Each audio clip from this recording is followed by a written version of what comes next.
Which of these crypto influencers are going to be right about the next major moves across the crypto markets? Because right now, the Bitcoin and altcoin prices are sat at an incredibly important crossroads. And if you go across to crypto Twitter or YouTube, it can become incredibly confusing because everybody's got an opinion. They've all got a different thesis to back it up, but most of them don't seem to agree with one another. So the question in everybody's mind is simple. Which of these supposed crypto gurus is going to be right about the next significant move, and which of them should we be following? Well, in this video, I'm going to answer that question, but I'm also going to talk about something far more important, something that will determine whether or not you, as a crypto trader or investor, can actually make money over the big moves to come in this crypto market. So do me a favor, hit the like button, and let's go find out who we can trust.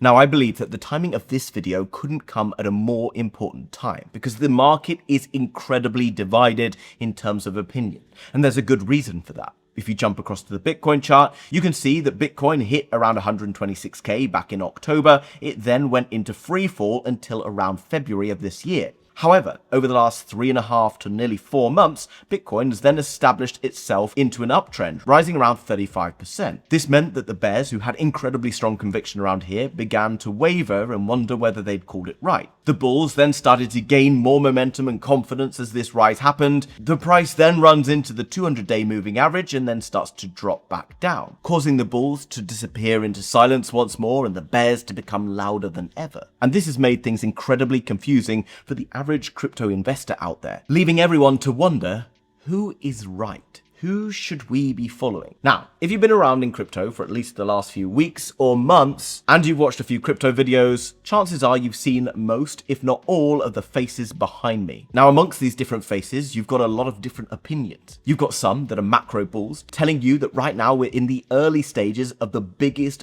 bull run in crypto history. You've got the cycle bears, telling you that the top was in at the end of last year, and that we'll continue to head much lower until later on this year, based on a 4-year cycle theory. You've got the crypto traders telling you to ignore what's happening in the macro and the news, to ignore on-chain data and to focus towards the charts, to look at patterns, to identify behavior, and to be able to place trades either to the upside or downside in the shorter term to be able to make some money. And you've also got on-chain guys looking at the data behind the scenes, saying that there's accumulation happening right now for Bitcoin and large cap altcoins. So which of them to follow? They can't all be right, can they? Well, here's the thing. In the shorter term, not necessarily. But in the longer term, each and every one of these people are likely to make significant gains from their crypto investments, even if they completely disagree with one another right now. And if you can understand what I'm about to share with you, then you can fundamentally become a far more profitable, far more successful investor, trader, whatever you want to be. Because the problem for you and me and everybody else isn't which one of these gurus or influencers, including myself, by the way,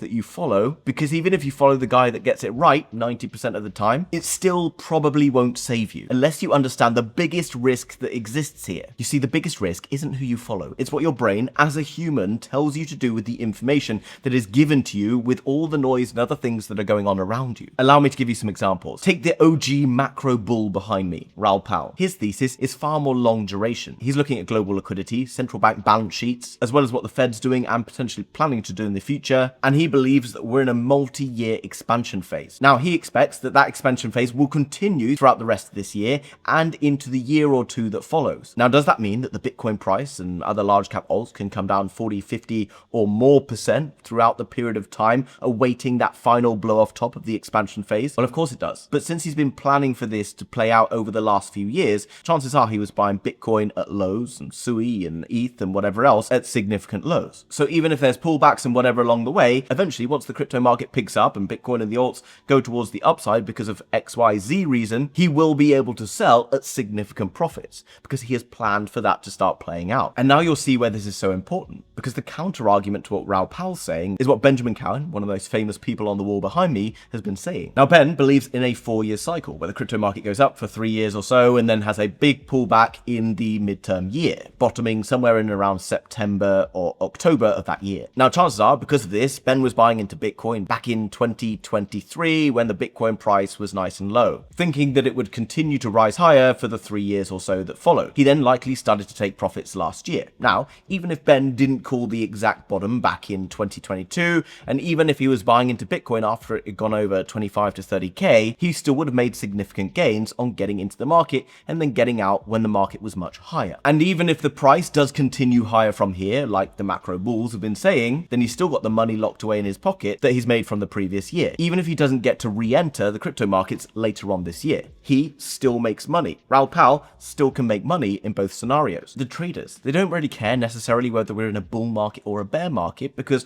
within big bull markets and bear markets, there's lots of ups and downs. They can enter into trades at any time based on patterns and things that they're seeing. They don't need to be right 100% of the time either. Most traders will try to be right 55% or more to give them a profitability edge. But that's all they really need in order to be able to make money. They can be wrong often, and if you follow them, you could be wrong often as well, but you could also be right, and if you follow their system perfectly, then you can still make money. And the on-chain analyst, who's not really looking to macro, can still make money by buying into the market when lots of people, short-term holders, have been selling, which typically comes in and around the bottom, doesn't have to be the exact bottom, and eventually they can then take profits when the market starts to overheat and lots of short-term holders have been accumulating versus long-term holders. Again, this person can still make money based on their own research and information. You see, the common denominator in each and every one of these individuals isn't the thesis, it's the consistency. It's the ability to hold on to the framework and the conviction that they've got, no matter whether or not the market is making them feel uncomfortable. Because any coherent thesis that actually makes logical sense, held with discipline, will beat just buying and selling the market based on the vibes of any given day. But here's the question.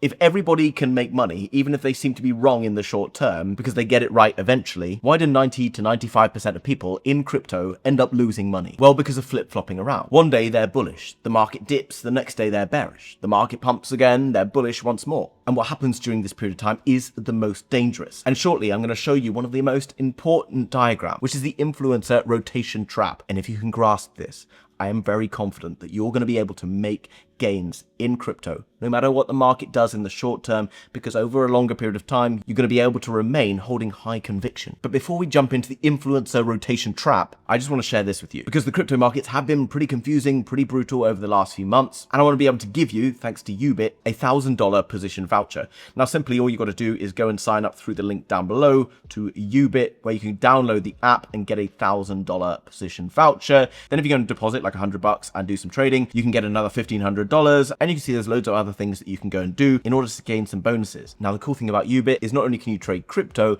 but through one platform, you can also trade things like stocks, oil, gold, silver, you name it. You can deposit money through crypto and go and trade all these different assets. So before this runs out, because there's a limited number available, make sure you sign up to the Yubit link down below in order to go and start cashing in. Now, without further ado, let's talk about the key aspect of this presentation. The influencer rotation trap. Why switching gurus destroys your portfolio. Now, I'm going to be honest with you. Claude wrote that, okay? I don't think necessarily switching around gurus is what destroys your portfolio, but by understanding this particular pattern, you're going to become very aware of the biggest risk to you right now as a crypto investor, trader, whether you're in the market, out the market, whether you're bullish or bearish, whatever it might be. Now, for the sake of this, let's use a character. Let's call him Tim, Tiny Tim, or Little Timmy, whatever you want to call him. Now, Little Timmy joined into crypto around November of 2024. Like many people joined. And there's a reason many people joined around there. The crypto market had started to heat up. Donald Trump, a seemingly pro-crypto president, had just won the election. Bitcoin was breaking new all-time highs every day. It started to get on the news. Tim went to some after-work drinks, and there he met a couple of his friends who had been in crypto for a while. They flashed their shiny new portfolios with a bunch of cat coins and dog coins and frog coins that have all made some serious money over the past few weeks.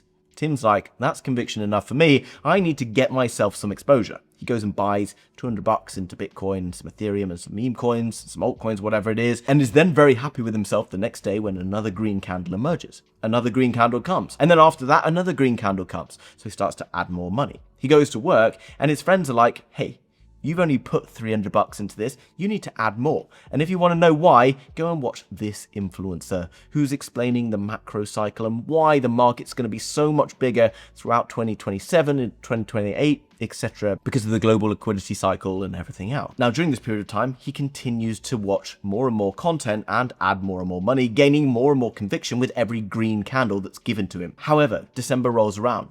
choppiness starts to return. Donald Trump rolling into office doesn't seem to be able to help the markets, and the crypto market begins to crash down February into kind of March time because of tariffs, because of news, because of macro cycles, whatever you want to blame it on. Now, throughout this period of time, Tim becomes more and more uncomfortable. All of the gains that he'd made through November, December seem to have evaporated, and are now getting replaced with losses on an almost daily basis. He's now unsure whether or not he needs to stay in the market or get out the market. So at this time, he goes and watches a few more bullish videos, but is more and more drawn to these scary looking, the market's going to dump, big red thumbnails that are telling you that the price is going to head to 50k, to 40k, whatever it is. Eventually, the bearish channels are sounding more and more convincing and give him more confidence that it is time to get out the market. So he capitulates, gets out, completely sells everything. And he does this in and around here, okay, early February 2025. Now, the Bitcoin price from here kind of bounces around. Ultimately, it heads lower. Tim feels like he's absolutely nailed the bottom. He's glad to be out. He might have taken some losses, but he is very happy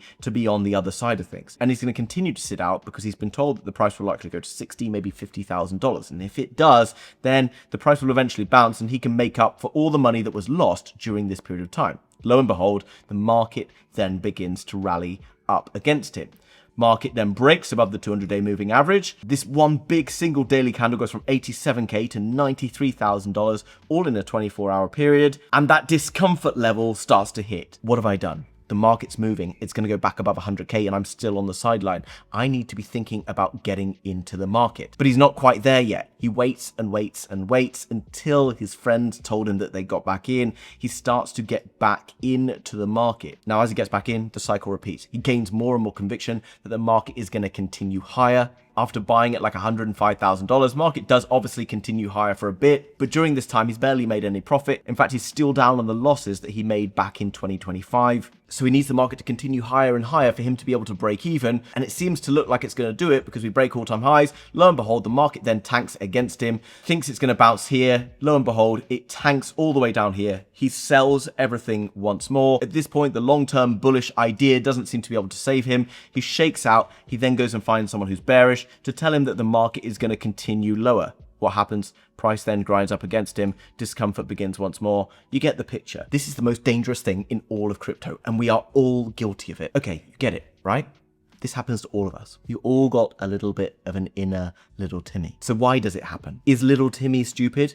Absolutely not. Little Timmy is just a human being. And this is how human beings are reacting to what happens in the crypto market until they start to figure out what's going on, which is what this video is about. And hopefully it's going to break you from this cycle. And if you appreciate this different style of video, do me a favor, just hit the thumbs up down below, leave a comment as well. Helps people to gain more understanding of what's happening. Now, what little Timmy is suffering from is a well-known problem in the world of psychology. And it's because your brain has two systems. Everybody's brain. You're all human, right? We've all got a fast-thinking brain and a slow-thinking brain. I've talked about this book before, Fast and Slow Thinking, and it is an essential read. I would imagine that every professional trader out there has definitely read this book so that they can understand how they behave versus what's happening in front of them. Now, the slow brain is able to absorb the thesis or idea that is given to you by Ben Cowan or Raoul Pal or Ran Nuna or whoever it might be. Let's say in the case of Raoul Pal, the idea he's pushing that over several years that there's going to be macro expansion seems to make sense.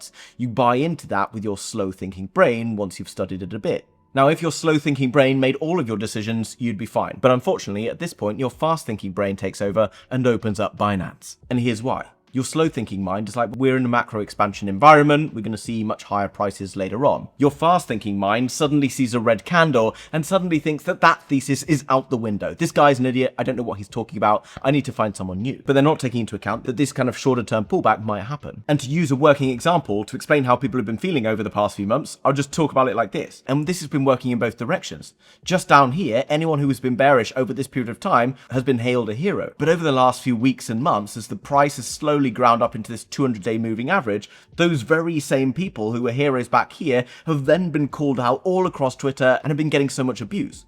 All of a sudden, prices suddenly rolled over here. Those people who've been getting the abuse just a week or two ago are number one favorites once more. And this isn't about like influencer egos or who's right or who's wrong, but it's about what the individual is doing in between.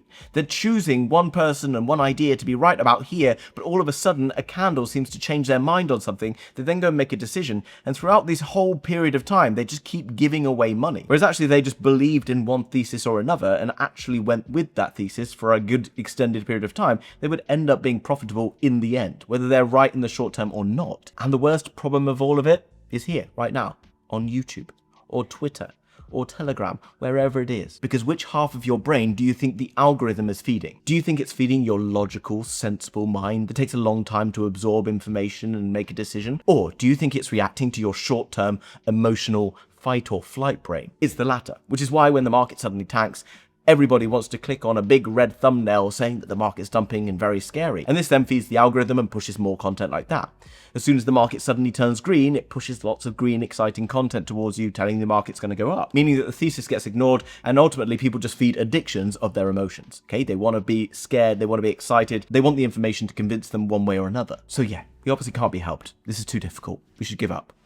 Nah, we can figure this out, right? There is something that you can do about it, and you can move forward from here. You need to understand that cycle, and you need to break the cycle. And I'm not talking about the 4-year cycle, okay? I'm talking about the influencer rotation trap. So first things first, have yourself a thesis, an idea of where you think the market is going based on the research. Now, it's important that you understand that I've put all of these people behind me on a board for a reason. I believe that all of these people have very valid and intelligent arguments to present. You know, if you're subscribed to my channel, that I don't necessarily agree with what some of these people are saying about what happens over the next few months ahead, but that doesn't matter. As far as I'm concerned, I still need to study and understand what they've got to say so that I can build my own thesis, not based on my emotion, but based on the logic that is being presented to me from multiple different places. I then need to take my own thesis, my own idea, and I need to write it down so that I have my own understanding of where things are. So that tomorrow when I wake up and the Bitcoin price is down 5% or up 5%, I'm not suddenly shocked into moving and quickly panicking to go and find someone to feed me some information about something. You can write your thesis down on your phone. You can write your thesis down on a piece of paper. You can write down what you're going to do with this thesis. So if you think the market's going to bottom later on this year because of a 4-year cycle, fine. If that's going to play out, fine, write it down and think what you're going to do if it plays out. Also, you need to think and have a plan for if it doesn't play out. Are you going to be fully sidelined? Are you able to cope with that? If the price moves up to a certain point, are you going to get back in? By knowing exactly what your plan is, you're not going to be taken hostage by your emotions. You're going to be able to logically and sensibly do the right thing. Because I guarantee you, every single terrible buy or sell that you've done in crypto has always been almost at the exact worst point to do that. And this is why most people lose, because smart traders and market makers and everything know that you are doing this and reacting in these different ways. And they use this to take money from retail investors. So what have I just said? Have a thesis, yeah, that you believe is going to play out. Have something in line that invalidates your thesis and stick to it. If price comes down here, then I'm out. Or if price goes up there, then I'm not buying, whatever it might be. Follow people who challenge you, not just to tell you what you want to hear. I pretty much follow all of these people behind me, and I recommend that you check out their channels as well, because each and every one of them has a very interesting and unique way of looking at the markets. And do yourself a favor, be more deliberate in how you are consuming content. Okay, don't just use it as an emotional crutch. Decide that you are going to go and get online and watch something based around,